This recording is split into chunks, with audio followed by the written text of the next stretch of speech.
warahmatullahi wabarakatuh. Nama saya Nafila Syanaura dari kelas 11 IPS 1 yang mempresentasikan tentang revolusi Perancis. Hubungan revolusi Perancis dengan pemerintahan Denles. Pada 29 Januari 1807, Raja Belanda Louis Napoleon mengangkatnya sebagai Gubernur Jenderal Hindia Timur. Pengangkatan ini perintah langsung dari Kaisar Napoleon Bonaparte. Pertimbangan sebagai mantan komandan Legiun asing Prancis, Legiun Intrigger, Denles adalah perwira tinggi Belanda paling cakap untuk membereskan administrasi sekaligus mantan pertahanan perang. Ia juga dikenal sebagai loyalis Prancis. Lanjutannya ada konsep negara dan birokrasi modern di Indonesia sebagai berasal dari gagasan yang dibawa Denles itu. Ia selalu mengidentifikasi dirinya sebagai Napoleon kecil yang harus menegakkan Napoleonic State di koloni Hindia. Dan dalam sebuah negara Napoleonic, pemerintahan hanya dalam sebuah negara Napoleon, pemerintah hanya berkiblat pada dua hal, sentralisme dan efektivisme. Sentralisme, reorganisme, dan modernisasi pemerintahan. Lanjutannya, ketika datang ke Jawa, Denles mewarisi sebuah negara warisan VOC yang carut-marut. Para pejabat VOC hampir tidak pernah memikirkan bagaimana mengelola sebuah negara modern. Denles adalah orang baru dalam pemerintah kolonial Hindia. Sebelumnya ia tidak memiliki pengalaman apapun dalam mengurus tanah koloni.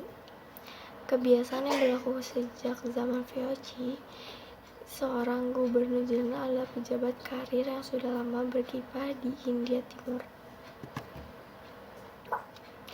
Lanjutannya, karena itu tindakan melakukan reorganisasi pemerintahan dinilai sebagai kebijakan di luar kebiasaan. Dengan kata lain, Denles sesungguhnya melakukan terobosan baru.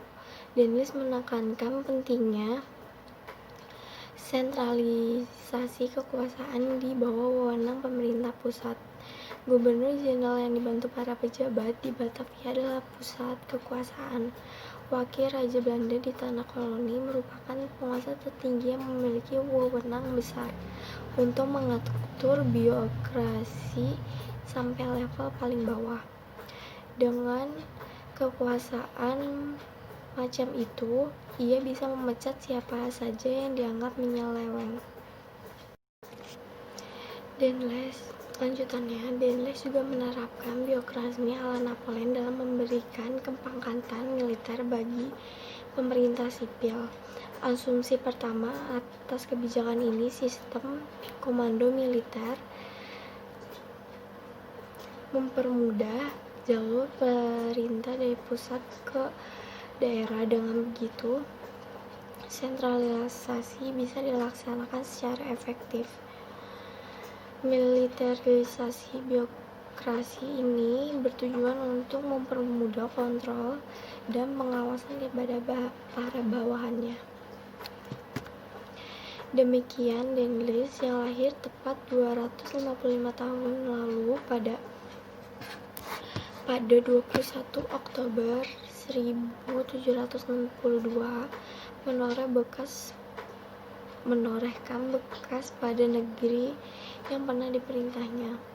Ia meninggalkan warisan berharga dalam kekuasaan yang cuma 3 tahun, dari 1808 sampai 1811. Di luar kekejaman sang Marsekal Guntur ketika membangun Jalan Raya Pos Anyar, Panarukan, ia telah berjasa dalam meletakkan dasar-dasar birokrasi efektif dan membangun fondasi bagi negara modern Hindia Belanda pada 17 Agustus 1945 sampai